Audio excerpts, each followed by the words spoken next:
എൻ്റെ എല്ലാ പ്രിയപ്പെട്ട കൂട്ടുകാർക്കും നമ്മുടെ പുതിയ വീഡിയോയിലേക്ക് സ്വാഗതം. ഇന്നത്തെ നമ്മുടെ വീഡിയോ വളരെ രുചികരമായിട്ടും എളുപ്പത്തിലും തന്നെ തയ്യാറാക്കി എടുക്കാൻ പറ്റിയ തനിനാടൻ ചീരക്കറിയാണ്. ചീരക്കറിയുടെ സ്വാദ് കൂട്ടുന്നതിനായിട്ട് ഒരു പ്രത്യേക രീതിയിലാണ് ഞാനിത് പാചകം ചെയ്തെടുക്കുന്നത്. അതുപോലെ നല്ലൊരു കൊഴുപ്പൊക്കെ കിട്ടുന്നതിനും വേണ്ടിയിട്ട് ഞാൻ കുറച്ച് പരിപ്പൊക്കെ വേവിച്ച് ചേർത്താണ് നമ്മുടെ ഈ ഒരു ചീരക്കറി തയ്യാറാക്കുന്നത്. അപ്പോൾ എല്ലാവരും വീഡിയോ കണ്ട് തയ്യാറാക്കി നോക്കണേ. തയ്യാറാക്കി എടുക്കാൻ വളരെ എളുപ്പമാണ്, അതുപോലെ കഴിക്കാൻ സൂപ്പർ ടേസ്റ്റാണ്. അപ്പോൾ എങ്ങനെയാണ് വളരെ രുചികരമായിട്ടുള്ള ചീര പരിപ്പ് കറി തയ്യാറാക്കി എടുക്കുന്നതെന്ന് നമുക്ക് വീഡിയോയിൽ കണ്ടു നോക്കിയാലോ. ഇന്ന് നമുക്ക് വളരെ എളുപ്പത്തിലും രുചികരമായിട്ടും നല്ല ഹെൽത്തി ആയിട്ടും നല്ലൊരു ചീരക്കറി തയ്യാറാക്കി എടുക്കാം.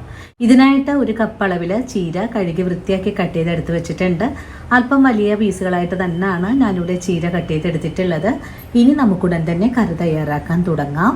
ചീരക്കറിയുടെ പാചകം തുടങ്ങുന്നതിന് മുമ്പായിട്ട് നമുക്കിതുപോലെ ഒരു അരക്കപ്പളവിൽ പരിപ്പൊന്ന് വേവിച്ച് ഉപ്പിട്ട് പുഴുങ്ങിയൊന്ന് മാറ്റി വെക്കേണ്ടതാണ്. ഇതും ചേർക്കുന്നത് നമ്മുടെ ചീരക്കറിക്ക് അല്പം കൊഴുപ്പൊക്കെ കിട്ടുന്നതിന് വേണ്ടിയിട്ടാണ്. ചീരക്കറിയുടെ അരപ്പ് തയ്യാറാക്കാനും വേണ്ടിയിട്ട് ഒരു ചെറിയ മുറി നാളികേരത്തിലേക്ക് ഒരു 3 ചെറിയ അല്ലി കൊച്ചുള്ളിയും ഒരു വെളുത്തുള്ളി അല്ലിയും ഒരു പച്ചമുളകും ചേർത്ത് നല്ല വെണ്ണ പോലെ ഒന്ന് അരച്ചുകൂടി വെക്കാം.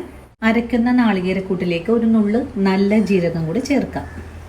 അധികം ഒന്നും ചേർക്കേണ്ട ആവശ്യമില്ല, ഒരു നുള്ള് ചേർത്താൽ മതിയാകും.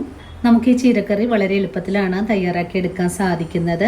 നമ്മുടെ ചീരക്കറി തയ്യാറാക്കാനുള്ള മൺചട്ടി അടുപ്പിലേക്ക് വെച്ചിട്ടുണ്ട്. ചട്ടി ചൂടായി വരുമ്പോൾ നമുക്കിതിലേക്ക് വെളിച്ചെണ്ണ ഒഴിച്ചു കൊടുക്കാം. വെളിച്ചെണ്ണ ചൂടായി വന്നിട്ടുണ്ട്. നമുക്കിതിലേക്ക് കടുക് ചേർക്കാം. 2 ടീസ്പൂൺ അളവിൽ കടുക് ചേർക്കുന്നുണ്ട്. കടുക് ഇവിടെ പൊട്ടി തുടങ്ങിയിട്ടുണ്ട്. കടുക് പൊട്ടി വരുമ്പോൾ നമുക്കിതിലേക്ക് ഒരു ചെറിയ സവാള ഒന്ന് പൊടിയായി കട്ട് ചെയ്തിട്ട് ചേർക്കണം. കടുക് പൊട്ടിക്കഴിഞ്ഞാൽ പിന്നെ നമുക്കിതിലേക്ക് വറ്റൽമുളകും കറിവേപ്പിലയും ചേർക്കാം. ഇവിടെ തന്നെ നമ്മൾ കട്ട് ചെയ്തിട്ടുള്ള സവാള ചേർക്കാം.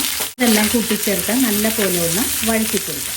നമ്മൾ വഴറ്റുന്ന സവാള നല്ലതുപോലെ ഒന്ന് മൊരിഞ്ഞ് കിട്ടണം, അതുവരെയാണ് വഴറ്റിയെടുക്കേണ്ടത്.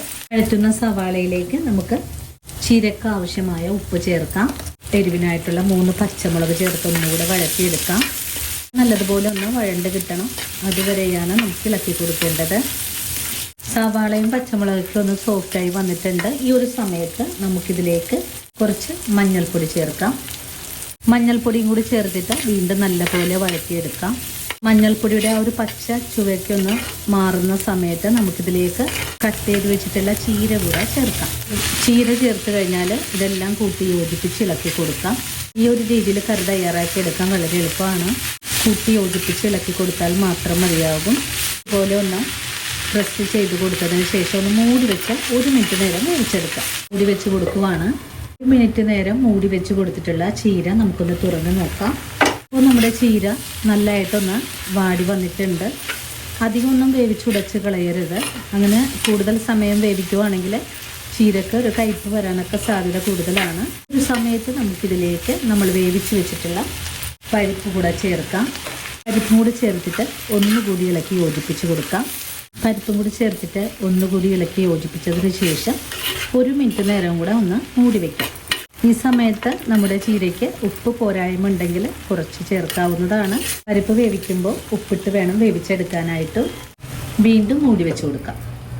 വീണ്ടും 1 മിനിറ്റ് നേരം മൂടി വെച്ചാൽ നമുക്ക് കറിയൊന്ന് തുറന്ന് നോക്കാം. ഒന്നുകൂടെ ഇളക്കി യോജിപ്പിച്ച് കൊടുക്കാം. നല്ലതുപോലെ ഇളക്കി യോജിപ്പിച്ച് കഴിഞ്ഞാൽ ഇതിലേക്ക് നമ്മൾ നേരത്തെ കാണിച്ച നാളികേരം ഒരു മിക്സിയുടെ ജാറിലിട്ടൊന്ന് അരച്ച് വെച്ചിട്ടുണ്ട്. അതുകൂടി ഇതിലേക്കൊന്ന് ചേർക്കാം. മിക്സിയുടെ ജാറ് കഴുകിയിട്ട് കുറച്ചുകൂടെ വെള്ളം ഒഴിച്ചു കൊടുക്കാം. ഇതെല്ലാം കൂട്ടി യോജിപ്പിച്ച് ഒന്നുകൂടെ ഇളക്കി കൊടുക്കാം.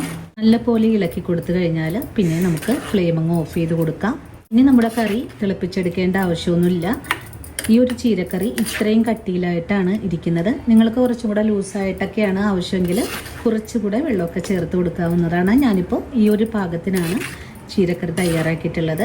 ചട്ടിക്ക് നല്ലതായിട്ട് ചൂടുള്ളത് കൊണ്ടിട്ട് പെട്ടെന്ന് തന്നെ തിളച്ച് തൂവാനൊക്കെ സാധ്യതയുണ്ട്. അതുകൊണ്ട് നിങ്ങൾ അരപ്പ് ചേർക്കുമ്പോൾ തന്നെ ഫ്ലെയിമിങ് ഓഫ് ചെയ്ത് കൊടുക്കേണ്ടതാണ്. ഇനിയിപ്പോൾ നിങ്ങൾക്ക് കുറച്ചുകൂടെയൊക്കെ വെള്ളം ചേർക്കാൻ താല്പര്യമാണെങ്കിൽ ഒഴിച്ചു കൊടുക്കാം. നമ്മുടെ കറി ഇപ്പോൾ ഈ ഒരു പാകത്തിലേക്കാണ് ആയി വന്നിട്ടുള്ളത്.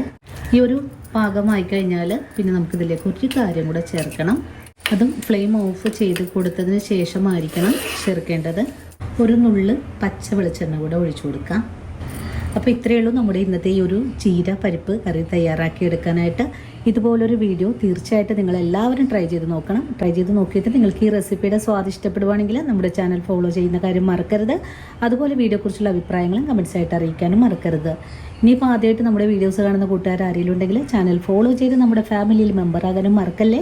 ഇനിയും ഇതുപോലുള്ള നല്ല വീഡിയോസൊക്കെ ആയിട്ട് ഞാൻ അടുത്ത ദിവസം ഓടിയെത്താം. അതുവരെയും ഒത്തിരി സ്നേഹത്തോടെ വീണ്ടും കാണാം.